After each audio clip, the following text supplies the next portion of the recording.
कि पठानकोट से गोला बारूद लेकर और वो अगली पोस्टों तक पहुंचाना है।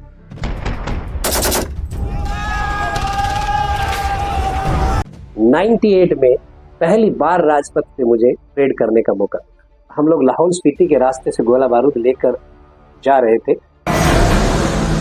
बम्बार्डमेंट की कुछ आवाजें जो आ रही थी, तो उस दौरान मुझे भी ये लगा कि आप लाइफ का क्या पार्ट रहेगा मुझे मालूम नहीं, लेकिन जो भी होगा अच्छा ही होगा। तो एक जवान मेरे साथ जो बैठे थे मेरे साथ, उसने मुझे कहा कि सर क्या रहेगा। तो मैंने मुस्कुराते हुए अचानक से बोला कि हमारी सेनाएं इतनी मजबूत हैं, या तो हम तिरंगा लहराएंगे, नहीं तो उसी तिरंगे में लिपट के हम जाएंगे। और ये एक फौजी की अंतिम अभिलाषा भी रहती है, क्योंकि एक सैनिक जो है वो सैनिक कभी नहीं मरता। सेना में एक बार जाने के बाद टिल डेथ वो सैनिक हमेशा जिंदा रहता है, लोगों के दिलों में जिंदा रहता है, दिमाग में जिंदा रहता है। और शायद यही वजह थी कि मैंने यूनिफॉर्म वर्दी को इसमें शामिल किया कि मैं भारतीय सेना का एक हिस्सा बनूं। बर्फ के अंदर जो ट्रेनिंग थी वो रही, जिसने मुझे बर्फ में चलना लड़ना सिखाया। चलो ओए दब गया, ये निकाल इसको। मैं इसके मीडिया के जरिए ना एक चीज आप लोगों को बताना चाहता हूँ। कभी कभी हमारे जीवन में बहुत सारे उतार चढ़ाव आते हैं, और उन उतार चढ़ाव को कैसे हैंडल किया जाए ये हमें भारतीय सेना में अच्छे से सिखाया जाता है। लेकिन जब हम देश के लिए कुर्बानी देते हैं तो हमें गर्व भी महसूस होता है कि आज हमने अपने तिरंगे के लिए, देश के लिए कुछ किया है। कि गजरे की खुशबू को महकता छोड़ाया हूँ, मुझे अपनी बाहों में ले लेना है भारत माँ, मुझे अपनी बाहों में ले लेना है भारत माँ, क्योंकि मैं अपनी माँ की बाहों को तड़पता छोड़ाया हूँ, मैं अपनी माँ की बाहों को तड़पता छोड़ाया हूँ। नॉर्मल 9 महीने की ट्रेनिंग में एक आम आदमी को खास आदमी बना दिया जाता है, जो देश के लिए मरने मिटने को तैयार हो जाता है। लेकिन डर इसलिए निकल गया दिमाग से क्योंकि उस दौरान हम अपनी लड़ाई नहीं लड़ रहे थे, हम देश के लिए लड़ रहे थे। हम रोड ओपनिंग पार्टी में थे और अचानक से एक सवारी बस पहाड़ी के ऊपर से गिर गई। हम यहाँ बड़े अच्छे माहौल में रहते हैं, पेड़ पौधे, हरी भरी दुनिया और आसपास में मिलते जुलते लोग। वहाँ सैनिक हमारे अलग अलग पोस्टों पे बैठे हैं, और चारों तरफ दूर तक जब आप देखते जाएंगे तो सफेद चादर आपको नजर आएगी, बर्फ की सफेद चादर। ऑक्सीजन की कमी की वजह से ज्यादा खाना खा ही नहीं पाते, और अगर खाना खा लिया तो चल नहीं पाते, क्योंकि ऑक्सीजन की जरूरत होती है उस खाने को पचाने के लिए। जैसा कि आप ये देख पा रहे हैं कि कैप, मेडल्स, मेरी लुक वो है डिफेंस की बैकग्राउंड जो आपको दिखाई दे रही है। और जो डिफेंस का जो सपना रहता है वो सब, मेरे ख्याल ऐसा कोई हिंदुस्तानी नहीं होगा जिसके दिल के अंदर ये जज्बा ना हो कि मैं एक अपनी यूनिफॉर्म डालूं, भारतीय सेना की यूनिफॉर्म। मेरे अंदर भी ऐसे ही एक सपना था। मैं थोड़ा बचपन की, अगर मैं बचपन में जाता हूं तो बचपन की कुछ बातें आज मुझे याद आ रही हैं और मैं आप लोगों से शेयर करना चाहूँगा। जब मैं बहुत छोटा था तो लगभग 8 वर्ष की आयु में मेरी माताजी का देहांत हो गया। तो संघर्ष की कहानी थोड़ी शुरू हुई। हम 8 बहन भाई और पिताजी अकेले कमाने वाले थे। धीरे धीरे प्रारंभिक शिक्षा वहीं गवर्नमेंट स्कूल से हुई, और उसके बाद 12th के बाद मैं जब 8th में पढ़ रहा था तो 8वीं क्लास के अंदर मैंने स्काउट्स ज्वाइन किया। पहली बार मैंने एक यूनिफॉर्म डाली, और बाहर स्काउट एंड गाइड से मुझे बहुत कुछ सीखने को मिला। पहला कैंप लगा मेरा शिमला तारादेवी कैंप में। मैं अपने बुल का जो लीडर रहा हूँ, बुल पेट्रोल का जो लीडर था, तो उस दौरान मुझे एक लीडरशिप की जो स्टार्टिंग है वहाँ से शुरू हुई। और जैसे हम कहते हैं कि हमारा जो हौसले हैं वो कभी ना रुके, तो हमारे कदम भी नहीं रुकने देते, भगवान हमेशा मदद भी करते हैं। +2 के बाद 12th किया तो दयाल सिंह कॉलेज करनाल में एडमिशन लेने के बाद मैंने वहाँ एनसीसी ज्वाइन किया। एनसीसी के अंदर मैंने 3 साल कंटिन्यू किया, और एज ए अंडर ऑफिसर मैंने एनसीसी सी सर्टिफिकेट लिया। जिस दौरान रहा कि अब सेना में जाने के लिए मैं तैयार हूँ। ग्रेजुएशन हो चुकी थी, सी सर्टिफिकेट मेरे हाथ में था, और मैं शुरुआत हुई एक ऐसे संघर्ष की जहाँ पे पहुँचने के लिए बहुत से लोग तड़पते हैं। मेरी संघर्ष भी कुछ ऐसा ही शुरू हुआ। पहली बार मैंने एनसीसी सी सर्टिफिकेट के बेस पे उन्हीं दिनों बिना रिटन एग्जाम के इंटरव्यू था, और जब इंटरव्यू दे के मैं वापस आया आफ्टर 5 डेज, 5 दिन की वो यात्रा आज भी मुझे याद है 11 SSB इलाहाबाद। वहाँ से शुरुआत हुई। गांव का था, कुछ पता नहीं था, कोई पहले से ट्रेनिंग नहीं थी, बट एक जज्बा था कि मैंने सेना में जाना है। और वहाँ जब मैंने पहली बार SSB दिया तो पता चला कि सेना में जाने के लिए अभी बहुत कुछ बाकी है। घर की स्थिति ज़्यादा अच्छी नहीं थी। फैमिली जो सपोर्ट थी वो पूरी थी, लेकिन फाइनेंशियली सपोर्ट बहुत कम थी। तो वहाँ कुछ चीज़ें जीवन में आई, उतार चढ़ाव आए, और मैंने एक निर्णय लिया कि पहले मैं एक छोटा सा, जो कहते हैं कि अगर पैसेंजर ट्रेन में बैठ जाएं तो सुपर फास्ट तो अपने आप पकड़ लेंगे, तो मैंने वो पैसेंजर ट्रेन का शुरुआत के लिए अम्बाला ZRO में एक एजुकेशन हवलदार के लिए ट्राई किया।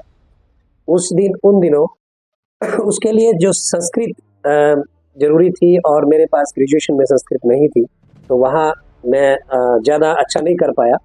फिर सिपाही के लिए, क्लर्क के लिए, और इसी तरीके से मैंने लगभग 5 से 6 बार भारतीय सेना में एक रास्ता ढूंढने के लिए ट्राई किया, लेकिन मैं कामयाब नहीं हुआ। पर वो जज्बा कम नहीं हुआ। मैंने वहाँ एक प्राइवेट स्कूल जो अभी मोहड़ी जागीर में है, नेशनल प्राइवेट स्कूल के नाम से है, वहाँ पे मैंने कुछ दिन काम किया। और उसी दौरान मेरी मुलाकात मेरे NCC के कर्नल साहब से हुई, कर्नल अमरदीप सैनी, जिन्होंने जीवन के अंदर अपने तजुर्बे के हिसाब से मुझे परखा, जांचा, और मुझे एक ही बात कही कि आप यहाँ के लिए नहीं बने हो, आप सेना के लिए बने हो। एक सैनिक का जो जज्बा है वो आप में आज भी है, दोबारा से ट्राई करें। उनके हौसले से मैंने एक बार फिर अपने आप को तैयार किया, और तैयार करके पूरी तैयारी के साथ मैंने भारतीय थल सेना की प्रादेशिक सेना में एक प्रयास किया। वहाँ पे जब मैं फॉर्म भर रहा था तो वहाँ जो क्लर्क थे उन्होंने कहा कि भाई वैकेंसी एक है और हजारों लोग लाइन में हैं। लेकिन अनायास ही मेरे मुंह से निकला कि मुझे कौन सा 10 चाहिए, मुझे भी तो एक ही वैकेंसी चाहिए भाई, क्योंकि तैयारी दिमाग से थी, तैयारी यहाँ से एक जज्बे के साथ तैयारी थी। और जिस टाइम सिलेक्शन हुई तो उस दौरान मुझे ये चीज़ पता चला कि जब इंसान के इरादे मजबूत हो तो वो कुछ भी कर गुजरता है। और as a junior commission officer, Naib Subedar के रैंक पर मेरी प्रादेशिक सेना में सिलेक्शन हुई। डायरेक्ट सेना में जाने का एक अलग ही आनंद था कि मैं चाहता था कि मैं एक अधिकारी बनूं, और मैं सेना में एक अधिकारी बना। तो मैं एक बात इस चीज़ में जोड़ना चाहूँगा कि जब हमारे इरादे मजबूत हो तो हम किसी भी हद तक मेहनत करें, वो हमारी सफलता की सीढ़ी जरूर चुनते हैं और हमारी मंजिल हमें मिल जाती है। और मेरी मंजिल मुझे मिल चुकी थी। मेरी जो यूनिफॉर्म पहनने का, सेना का यूनिफॉर्म पहनने का जो जज्बा था, वो मेरे दिमाग के अंदर जो था वो मैंने आज डाल ली। और उस दौरान मुझे नहीं पता था कि आने वाला समय क्या रहेगा, क्योंकि हम सब एक किताब के पन्ने की तरह हमारी ज़िंदगी होती है, और जिस प्रकार हमें ये नहीं पता होता है कि अगले पन्ने पे क्या है, हमें भी मालूम नहीं होता है कि अगली ज़िंदगी का कदम क्या रहेगा। पर इस चीज़ का ध्यान रखें कि जज्बे के साथ जब आगे बढ़ते हैं तो कुछ ना कुछ हासिल ज़रूर करते हैं। तो मैं जब सेना में चला गया, ट्रेनिंग के बाद मेरी पहली जो पोस्टिंग रही वो असम में रही। पहली बार 22 साल की उम्र का as a leader, platoon commander, वहाँ कोर हेडक्वार्टर में मुझे डिटेल कर दिया गया। काफ़ी सारा ये रहा कि एक्सपीरियंस कम था, फिर भी उसके बावजूद बहुत सारा सीखने को मिला। और उसी दौरान 99 से जैसे शुरुआत हुई, 99 में, तो वहाँ हमारी जो एक शुरुआती जो जीवन की जो स्टार्टिंग रही, तो कारगिल के लिए मुझे वहाँ से हमारी जो पूरी टुकड़ी है, उस दौरान कारगिल युद्ध, जो आज आप सबको पता है कि 1999 में कारगिल युद्ध हुआ था, तो प्रादेशिक सेना की इस टुकड़ी को भी एक कार्य मिला जिसमें हमें दिया गया टास्क कि पठानकोट से गोला बारूद लेकर और वो अगली पोस्टों तक पहुंचाना है। पर इसी दौरान ये जो ट्रेनिंग का हिस्सा रहा, मैं एक जो छोटी सी बात बीच में ऐड करना चाहूँगा कि ये जो 26 जैन के ऊपर आप राजपथ पे जो परेड देखते हैं, मेरा परेड का बड़ा शौक था और मुझे एक अच्छा लगा कि मेरा नंबर परेड में पड़ा। और दिल्ली परेड के अंदर 98 में पहली बार राजपथ पे मुझे परेड करने का मौका मिला। जब 98 में परेड के बाद हम वापस पहुंचे तो हम लोग उधमपुर में थे। वहां से हमें डिटेल किया गया कि आप गोला बारूद लेके कारगिल जाएंगे, का युद्ध स्टार्ट हो गया। कम्युनिकेशन के ज़्यादा साधन नहीं थे, लेकिन फिर भी एक उत्सुकता थी कि आज वो मौका आ गया है कि जब पूरी जिंदगी हम ट्रेनिंग करके यूनिफॉर्म डाल के एक इंतज़ार रहता है कि अब कहीं ना कहीं हमारी जब देश को ज़रूरत पड़ती है तो हम उस जज्बे के साथ काम करें कि हम देश को कभी एक कदम पीछे भी ना हटने दें। वहाँ से जो शुरुआत हुई, तो वहाँ जब हम लोग लाहौल स्पीति के रास्ते से गोला बारूद लेकर जा रहे थे, हमारी पूरी जो टुकड़ी थी वो रास्ते में रोड ओपनिंग पार्टी और जो हमारी गाड़ियों की प्रोटेक्शन करती है दाहिने बाएं से, और वहाँ कारगिल तक का जो रास्ता था वो सारा का सारा हमने रास्ते में तय किया। उसी दौरान एक रात के टाइम जब हम लोग जा रहे थे, एक छोटी सी घटना मैं शेयर कर रहा हूँ कि वहाँ पे अचानक से बम्बार्डमेंट की कुछ आवाज़ें जो आ रही थी, तो उस दौरान मुझे भी ये लगा कि आप लाइफ का क्या पार्ट रहेगा मुझे मालूम नहीं, लेकिन जो भी होगा अच्छा ही होगा। तो एक जवान मेरे साथ जो बैठे थे, मेरे साथी, उसने मुझे कहा कि सर क्या रहेगा। तो मैंने मुस्कुराते हुए अचानक से बोला कि हमारी सेनाएं इतनी मजबूत हैं, या तो हम तिरंगा लहराएंगे, नहीं तो उसी तिरंगे में लिपट के हम जाएंगे। और ये एक फौजी की अंतिम अभिलाषा भी रहती है कि मैं अपने देश के इस तिरंगे के लिए कुछ कर पाया तो बहुत अच्छे तरीके से करूं, और अगर मर भी गया तो भी मैं जिंदा हमेशा रहूंगा। क्योंकि एक सैनिक जो है वो सैनिक कभी नहीं मरता। सेना में एक बार जाने के बाद टिल डेथ वो सैनिक हमेशा जिंदा रहता है, लोगों के दिलों में जिंदा रहता है, दिमाग में जिंदा रहता है। और शायद यही वजह थी कि मैंने यूनिफॉर्म वर्दी को इसमें शामिल किया कि मैं भारतीय सेना का एक हिस्सा बनूं। और इसी जो दौरान जब कारगिल युद्ध समाप्त हुआ तो देश के लोगों के अंदर जो जज्बा देखने को मिला, एक आनंद, एक जो अनुभव मिला मुझे, वो बहुत ज़बरदस्त था। एक जो सबसे बड़ी बात जो मैं अक्सर अभी जो स्कूल कॉलेज में जाता हूँ आफ्टर रिटायरमेंट, उससे पहले भी बहुत सारी जो बातें सेना के अंदर रही, वो रही कि मेरे जो कोर्सेज रहे सेना के लिए, जो बहुत बढ़िया कोर्स होते हैं, मेरा एक सौभाग्य रहा कि भारतीय सेना के उन कोर्स में मुझे हिस्सा लेने का मौका मिला। और उन्हीं के जरिए जो मेरा अंदर का जो जज्बा था वो हमेशा पूरा जाग गया, और हमेशा मैं सेना के देश के लिए काम करने का जो तरीका था उसमें मेरे बदलाव आता चला। हवास एक सुना होगा आप लोगों ने, हाई एल्टीट्यूड वारफेयर कोर्स होता है, उसके अंदर मैं गया तो वहाँ पे बहुत अच्छा उस कोर्स में रहा। और ये जो हवास का जो कप है आप जो देख रहे हैं, ये वहीं का एक प्रिंट है। पहली बार मुझे कुछ चीज़ अच्छी लगी कि जो मैं हमेशा संभाल के रखता हूँ इन चीज़ों को। तो ये जो हवास का जो कप है, आज भी मुझे वो याद दिलाता है कि जब मैंने इसकी ट्रेनिंग के दौरान का ये हिस्सा रहा मेरी। और इसी के दौरान बर्फ़ के अंदर जो ट्रेनिंग थी वो रही, जिसने मुझे बर्फ़ में चलना लड़ना सिखाया। मैं एक इसके मीडिया के जरिए ना एक चीज़ आप लोगों को बताना चाहता हूँ। कभी कभी हमारे जीवन में बहुत सारे उतार चढ़ाव आते हैं, और उन उतार चढ़ाव को कैसे हैंडल किया जाए ये हमें भारतीय सेना में अच्छे से सिखाया जाता है। हमारे बहुत सारे सैनिक आने के बाद गुमराह हो जाते हैं, गुम हो जाते हैं, पता ही नहीं चलता कि ये कहाँ कहाँ रहे हैं। मैं कारगिल युद्ध का हिस्सा रहा हूँ, पर एक चीज़ मैं हमेशा कहता हूँ, कितने सारे कारगिल योद्धा जिनको मैंने ताबूत के अंदर पैक होके आते हुए देखा है। बहुत सारी माताओं ने, बहुत सारे जो आप लोग सुनते भी हो हमेशा कि मैंने तो 6 फुट का जवान भेजा था, अब मेरा बेटा छोटे छोटे टुकड़ों में आया तो मुझे मेरा पूरा बेटा चाहिए। इस तरह की जो जज्बाती बातें जब सुनते हैं तो हमारी आंखें भर आती हैं। लेकिन जब हम देश के लिए कुर्बानी देते हैं तो हमें गर्व भी महसूस होता है कि आज हमने अपने तिरंगे के लिए, देश के लिए कुछ कर किया है। और जैसा बहुत बार आप लोगों ने सुना भी होगा, एक सैनिक की जब अंतिम इच्छा पूछी गई तो माँ धरती को वो पुकार कर कुछ कह रहा था। उसने कहा कि मैं घर पर नन्ही सी चिड़िया को चहकता छोड़ आया हूँ, मैं घर पर नन्ही सी चिड़िया को चहकता छोड़ आया हूँ। अपनी बेटी के लिए शब्द उन्होंने किए। गजरे की खुशबू को महकता छोड़ आया हूँ। पत्नी के लिए जब उन्होंने बोला कि गजरे की खुशबू को महकता छोड़ आया हूँ, मुझे अपनी बाहों में ले लेना ऐ भारत माँ, मुझे अपनी बाहों में ले लेना ऐ भारत माँ, क्योंकि मैं अपनी माँ की बाहों को तड़पता छोड़ आया हूँ। मैं अपनी माँ की बाहों को तड़पता छोड़ा हूँ। इस प्रकार जब एक जवान पुकारता है माँ धरती को, तो माँ उसके लिए हमेशा बाहें पसार के खड़ी रहती है। और यही जो जज्बा है ये हमारे जवानों में है। और आज भी वो लड़ाई का जो हिस्सा मुझे याद आता है, तो हम लोग यही कहते थे कि अगर मरे तो तिरंगे में लिपट के जाने का एक जुनून ही अलग होता है, लेकिन देश के लिए जब कुर्बानी देते हैं तो हम सदा के लिए अमर हो जाते हैं।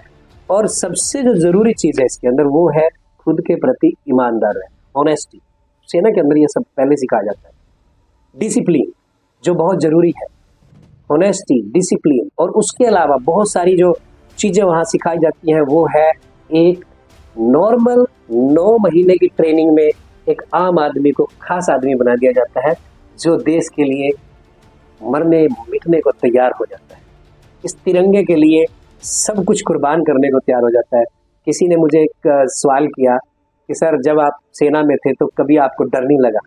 भाई डर सबको लगता है, लेकिन डर इसलिए निकल गया दिमाग से क्योंकि उस दौरान हम अपनी लड़ाई नहीं लड़ रहे थे, हम देश के लिए लड़ रहे थे। और जब देश के लिए लड़ता है तो डर नहीं लगता, उस टाइम ध्यान होता है कि हम अपने देश के लिए कुर्बानी दें। सेना से जब सेवानिवृत्त होकर मैं वापस यहाँ आया तो यहाँ के समाज, अपने समाज के अंदर शामिल होकर बहुत सारी जो चीज़ें मैं लेके चला, सबसे ज़रूरी जो चीज़ थी वो आज जो मैं कर पा रहा हूँ और अच्छे से देख पा रहा हूँ वो है शिक्षा के स्तर में कितनी अच्छी तरीके से किया जाए कि किसी भी यूनिफॉर्म हो, कोई भी यूनिफॉर्म हो, चाहे वो डॉक्टर की यूनिफॉर्म हो, चाहे वो इंजीनियर की यूनिफॉर्म हो, चाहे वो सैनिक की यूनिफॉर्म हो, चाहे वो मीडिया की यूनिफॉर्म हो, आप जब उसके जरिए देश के प्रति भावनात्मक तरीके से काम करते हैं तो देश को कहीं ना कहीं आप कुछ दे पाते हैं। यही सब आज मैं जो यहाँ शिक्षा के स्तर में काम कर पा रहे हैं, जैसे वातावरण को शुद्ध करने के लिए पेड़ पौधे लगाना एक बहुत इम्पोर्टेंट पार्ट है हमारी लाइफ का, हमारे आसपास का जो वातावरण है पेड़ पौधे।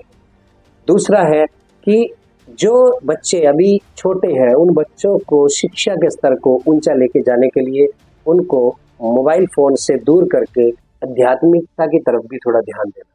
जैसे मैं हमेशा कहता हूँ कि गीता के 2 श्लोक चाहे हर रोज़ पढ़ो, 18 अध्याय 700 श्लोक, और उनमें से गीता के 2 श्लोक पढ़ो।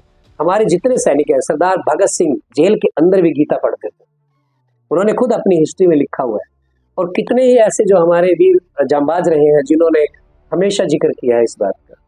जब मैं सिविल में आया तब भी थोड़ा सा जीवन के अंदर एक उतार चढ़ाव जैसे चलते हैं। एक बार मैं हल्का सा डाउन हुआ, उसी दौरान मुझे गुरुकुल कुरुक्षेत्रा में डायरेक्टर रह चुके कर्नल अरुण दत्ता मिले, जिन्होंने मुझे दोबारा से फिर पुश किया और उन्होंने कहा कि रविंद्र तेरे अंदर कुछ तो है, तो कर सकता है, आगे बढ़। और उन्होंने मुझे थोड़ा अपनी, जैसे हनुमान जी को उसकी शक्तियाँ याद दिलाई जाती हैं, तो एक सैनिक को भी बार बार जब उसकी शक्तियाँ याद दिलाते हैं तो बहुत कुछ कर जाता है। तो उन्होंने मुझे बताया और अब मैं जेनेसिस क्लासेस कुरुक्षेत्रा में एक एज एडमिन ऑफिसर काम कर रहा हूँ और बहुत अच्छे से बच्चों को ये चीज़ सिखाता हूँ कि बच्चे कुछ अच्छा कर पाए। एक डॉक्यूमेंट्री और एक बात बताने में बड़ा फर्क रहता है। मैं मोटिवेशन के साथ साथ ये सोचता हूँ कि बच्चों को एक लाइफ का जो संघर्ष है उसको समझने की एक अपील करता हूँ। हमारे माँ बाप जब हमें मारते हैं या हमें चांटे लगाते हैं तो उस दौरान कहीं ना कहीं वो हमें एनर्जी दे रहे हैं। और कहा भी तो गया है कि सूर्य की तपन और बाप के जो प्रभाव है उसको अगर जो सहन कर लेता है वो हमेशा जिंदगी में सक्सेस होता है। तो माता पिता का जो ध्यान है, माता पिता की जो सेवा है, उस दौरान उससे बड़ा कोई भगवान ही नहीं होता। दूसरा, आगे बढ़ना है तो पिछला छोड़ना पड़ेगा और अगले के बारे में सोचना कम पड़ेगा। आज जो प्रेजेंट है उसमें जीना पड़ेगा और उसके अंदर आप जितना आप एनर्जी के साथ, जितनी आप कॉन्फिडेंस के साथ काम करेंगे उतना ही आप आगे बढ़ेंगे। कर्नल दत्ता अक्सर कहते हैं कि 3 चीजें जीवन के अंदर याद रखनी चाहिए। वो 3 मंत्र जो है वो हमेशा बोलते हैं और वो 3 मंत्र है सेल्फ रिस्पेक्ट। सबसे पहले अपनी खुद की रिस्पेक्ट करना सीखिए और अपने आप को उतना मजबूत बनाइए कि लोग भी आपकी रिस्पेक्ट करें। सबसे पहले वो बोलते हैं कि सेल्फ रिस्पेक्ट, फिर कहते हैं कि ये पहला कदम है, फिर कहते हैं सेल्फ डिसिप्लिन। सेल्फ डिसिप्लिन इसलिए जरूरी है कि जब आप टाइम से उठोगे, टाइम से सोओगे, टाइम से काम करोगे, अपने जुनून के साथ काम करोगे तो कहीं ना कहीं वो जो जुनून है आपके आगे बढ़ने में आपका सहायक होगा। और तीसरा वो वर्ड जो मैं तीसरा मंत्र जो बता रहा हूँ वो है सेल्फ ग्रोइंग मतलब अपने ऊपर ध्यान दीजिए। आपके आसपास बहुत सारे लोग हैं जो नेगेटिव है, जो आपको एक तरफ खींचेंगे, तो वो उसकी तरफ ध्यान न देकर जब आप अपनी एनर्जी को सही तरीके से सही दिशा में लगाएंगे तो आप अपने आप आपको मजबूत महसूस करोगे और आप आगे बढ़ते चले जाएंगे। और ये जो जज्बा है ये आपके अंदर सब में है, हम सब में है। हमारे आसपास का जो वातावरण है वो इस तरीके का कैसा भी रहे, लेकिन अगर ये 3 मंत्र आपके जीवन के अंदर काम ना करें तो ये चीज रहेगी कि आपने कहीं ना कहीं कुछ मिस किया है। आपके अंदर का जो जुनून है, वो जज्बा है, वो तभी निकल पाएगा। और इन्हीं के शब्दों के साथ बहुत सारी जो चीजें मेडल्स जो ये लगे हुए हैं, ये सारे सेना की जो देन है मेरे पास है, भारतीय सेना का ये प्रशस्ति पत्र जो मुझे मिला। और इसी दौरान मैंने कभी सोचा भी नहीं था। एक मैं छोटी सी घटना और शेयर करता हूँ कि मैं जब किश्तवाड़ में था तो उस दौरान अपनी ड्यूटी को छोड़कर कैसे दूसरी ड्यूटी करें। हम रोड ओपनिंग पार्टी में थे और अचानक से एक सवारी बस पहाड़ी के ऊपर से गिर गई, और जैसे वो गिर रही थी तो उसमें बहुत सारे जो टीचर्स थे वो जो हर रोज हमें मिलते थे वो लुढ़क रहे थे। उसी दौरान हमने अपने जवानों को इकट्ठा करके और वेपन्स एक जगह रखे और हम उनको बचाने के लिए नीचे उतर गए। खड़ी पहाड़ी थी, नीचे चिनाब नदी थी, और उस बहाव के अंदर अगर कोई उसका इतना करंट था कि नॉर्मल भी चीज उसके अंदर मिले ना, बड़ी बड़ी बसें उसके अंदर खत्म हो जाती हैं किश्तवाड़ के एरिया में। तो उस दौरान हमने वहां पे मिलके 10 लोगों को वहां जिंदा बचाया, और जिन 10 लोगों को जिंदा बचाया वो सारे टीचर्स थे। उसका मुझे नहीं मालूम था। 11 आरआर के साथ हम लोग ड्यूटी कर रहे थे, तो मुझे नहीं पता था, ना किसी नाम के लिए काम किया, बस अपना एक कर्म किया कि किसी तरीके से हम इनकी जान बचा पाए। हमने उनकी जिंदा निकाला तो उनकी जान बची, और उसी दौरान मुझे ये प्रशस्ति पत्र मिला। और मुझे एक मतलब एक जीवन रक्षा का जो अवार्ड मुझे मतलब सोचा भी नहीं था, वो अवार्ड मैं खुद को महसूस करता हूँ कि जब हम दूसरों की रक्षा करते हैं तो अवार्ड तो मिल ही जाते हैं। तो हम दूसरों के लिए जब काम करते हैं तो हमेशा अपने भले के बारे में ज़्यादा ना सोचते हो, दूसरे के लिए भी आप जब काम करते हैं, दूसरों की हेल्प करते हैं, तो कहीं ना कहीं अवार्डेड तो हो ही जाते हैं। अवार्ड के लिए काम नहीं करना मैंने कभी आज तक, मतलब मेरे दिमाग में ये चीज़ है, जब भी काम करो जुनून के साथ करो, देशभक्ति के साथ करो, प्रेम के साथ करो।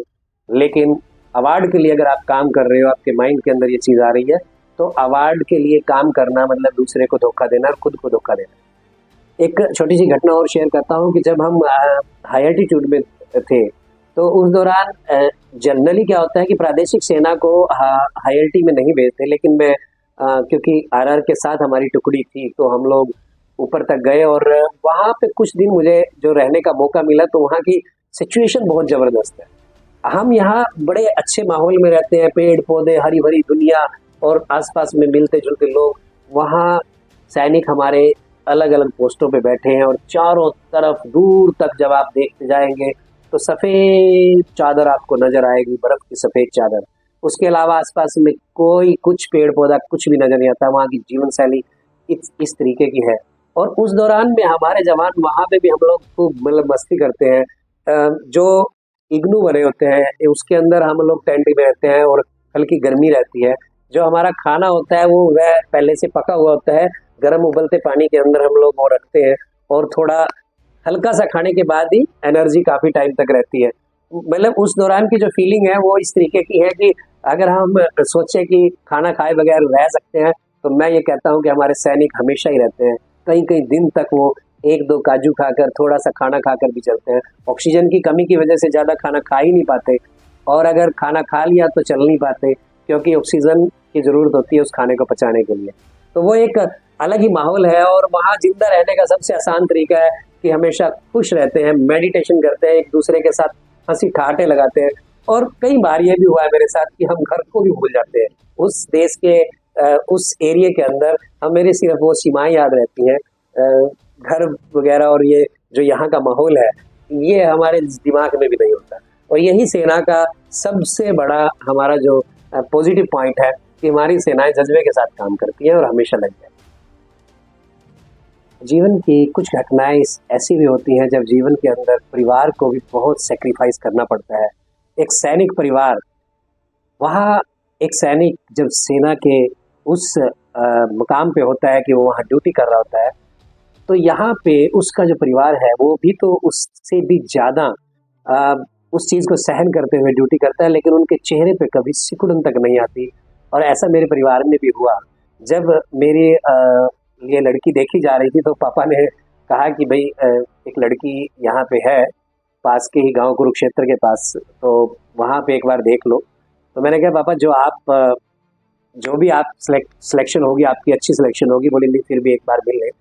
तो जब वो मुझे, मेरी पत्नी मतलब जो लड़की मुझे मिलने के लिए आई, तो उन्होंने मेरे से कहा कि वैसे तो मैं आर्मी वालों से मतलब बहुत लगाव रखती हूँ, क्योंकि उनके पापा भी सेना से अधिकारी रिटायर्ड है।